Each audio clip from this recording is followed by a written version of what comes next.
অপরাধ বিজ্ঞানে একটি কথা আছে, একটি অধ্যায় আছে যাকে বলা হয় বাই বর্ন ক্রিমিনাল, অপরাধ করার জন্য যাদের জন্ম হয়েছে। যদি বাংলাদেশের প্রেক্ষাপট ধরি, এদেশের রাজনীতিতে বিএনপি এবং তার সহযোগী জামায়াত ইসলামী যে কাজ করছে, যে প্রতারণা করছে, যে অসত্য এবং প্রতারণামূলক তথ্যের মাধ্যমে এই জাতিকে বিভ্রান্ত করছে, এই ইতিহাস এই সভ্যতার জগতে অন্য কোনো দেশে পাওয়া যাবে না। জামায়াত ইসলামী দলটি আপনি জানেন মাননীয় স্পিকার 1941 সনে প্রতিষ্ঠা হয়েছিল। এরপর থেকে ধর্মের নামে, ইসলামের নামে, আল্লাহর নামে এই পাক ভারত উপমহাদেশে তারা যে প্রতারণা করে যাচ্ছে, এই উপমহাদেশে এই দলটির দ্বারা ইসলামের যে ক্ষতি হয়েছে আর অন্য কারো দ্বারা সেই ক্ষতি হয়নি। কি ছিল সেই দলের প্রতিষ্ঠাতা? মাওলানা আবুল আলা মওদুদী বলতেন, এইভাবে প্রকাশ্য জনসভায় লাঠি উঠিয়ে বলতেন, ও মোহাম্মদ কোন হ্যায়, আমার এই লাঠির যে শক্তি আছে মৃত মোহাম্মদ রাসূলুল্লাহ সাল্লাল্লাহু আলাইহি সাল্লামের সেই শক্তিটুকু নাই। এই হলো তাদের ইসলাম, এই হলো তাদের ধর্ম। যদি ধরেন আর ইতিহাস পিছনে যান, জামায়াত ইসলামী যে তথ্যের ভিত্তিতে রাজনীতি করে সেই তথ্যকে বলা হয় মওদুদিবাদ। মাওলানা আবুল আলা মওদুদী যে তথ্যের ভিত্তিতে রাজনীতি শুরু করেছিল তাকে বলা হয় ওয়াহাবিবাদ।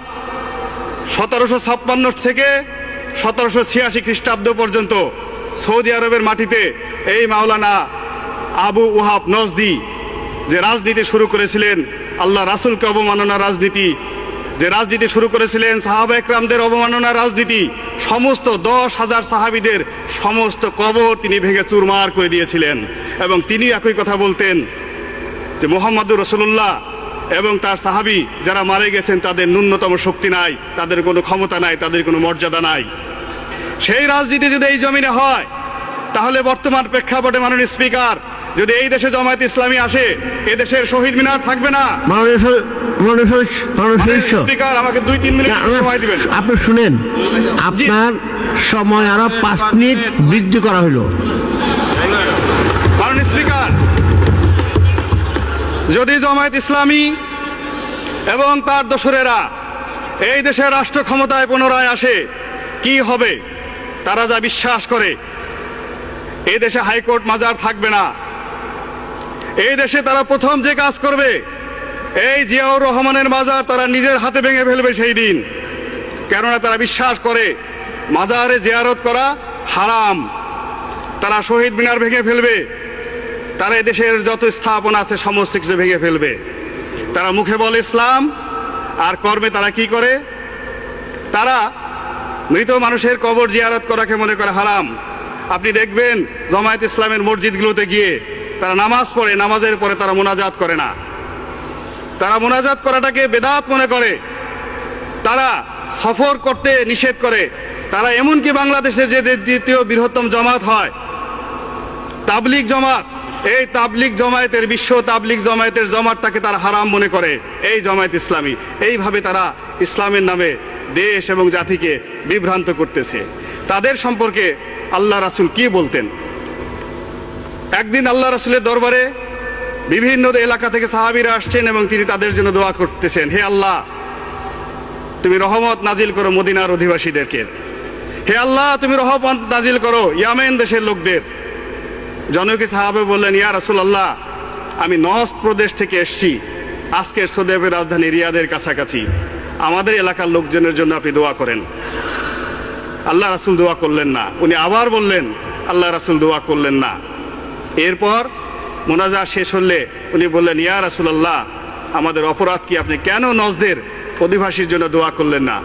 আল্লাহ রাসূল বললেন, তোমরা শুনে রাখো, ওই নজদ প্রদেশ থেকে এমন এক মানুষের উদ্ভব হবে যার উপাধি হবে শয়তানের শিং, এবং যার দ্বারা এই জমিন ইসলামের, নবুয়তের, খেলাফতের যে ক্ষতি হবে, এই ক্ষতি আর কোনো সম্প্রদায় দ্বারা অতীতে কখনো হয় নাই। বিভিন্ন মুফাসসিরিনে কেরাম, ওলামায়ে ইকরাম তাদের তাফসিরে বলেছেন, ওই শয়তানের শিং বলতে যে লোকটিকে আল্লাহ রাসূল বুঝিয়েছেন সেই হলো মাওলানা আবু ওয়াহাব নজদি। সেই আবু ওয়াহাব নজদির মতবাদী এই দেশে জামায়াত ইসলামী প্রচার করতেছে। মাননীয় স্পিকার, এই যে তারা মুখে ধর্মের কথা বলে, কর্মে অধর্মের কাজ করে, তাদের যদি প্রতিষ্ঠার চিন্তা করেন 1941 সনে, যখন এই ব্রিটিশ ভারতে এদেশের মুসলমানরা স্বাধিকার আন্দোলনের জন্য আন্দোলন করছে, তখন মাওলানা আবুল আলা মওদুদী, তার অন্যতম সহযোগী মাওলানা রশিদ আহমেদ গাঙ্গুলি, দেওবন্দ মাদ্রাসার শিক্ষক, এবং বেহেশতি জেওরের লেখক মাওলানা আশরাফ আলী খান থানভী, এরা একসাথে যুক্তি করে ব্রিটিশদের টাকা খেয়ে তারা তৎকালীন মুসলিম লীগের বিরুদ্ধে একটি বিকল্প শক্তি হিসেবে তারা রাজনীতি শুরু করেছিল। সেই রাজনীতির বিষ বাষ্প আর সারা বাংলাদেশের ঘরে ঘরে ছড়িয়ে পড়েছে। আল্লাহ জানতেন, মহান আল্লাহ রাব্বুল আলামিন জানতেন, এই জমিনে জামায়াত ইসলামীর মতো দলের আবির্ভাব হবে যারা ইসলামকে ক্ষতি করবে, যারা তার রাসূলকে অনুসরণ না করে তাকে অপমানিত করবে। অত ইসলামের মূল আকীদায় আল্লাহ রাসূলের বিরুদ্ধে কোনো টু শব্দটি করা যাবে না, এবং তার প্রত্যেকটি কথা মুসলমানদের ঈমানের প্রধান অঙ্গ, সেটা অক্ষরে অক্ষরে পালন করার জন্য। এই জামায়াত ইসলামী তাদের কর্মকাণ্ড সম্পর্কে আল্লাহ কি বলেছেন, সূরা নিসার 65 নম্বর আয়াতে আল্লাহ কি বলেছেন, আমি সেই কথাটি আপনাকে বলতে চাই মাননীয় স্পিকার। আল্লাহ বলেন, ফালা ওয়া রাব্বিকা লা ইউমিনুনা হাত্তা ইউহাক্কিমুকা ফিমা শাজারা বাইনাহুম সুম্মা লা ইয়াজিদু ফিহি আনফুসিহিম হারাজান মিম্মা ওয়াকাযাইতা ওয়া ইউসাল্লিমু তাসলিমা। আল্লাহ বলেন, তোমরা যতক্ষণ পর্যন্ত তোমাদের ব্যক্তিগত জীবনে, সামাজিক জীবনে, রাজনৈতিক জীবনে, অর্থনৈতিক জীবনে, চিন্তা চেতনায়, কর্মে আমার রাসূলকে অনুসরণ করতে না পারবে, ততক্ষণ পর্যন্ত তোমরা মুমিন হতে পারবে না, মুসলমান হতে পারবে না।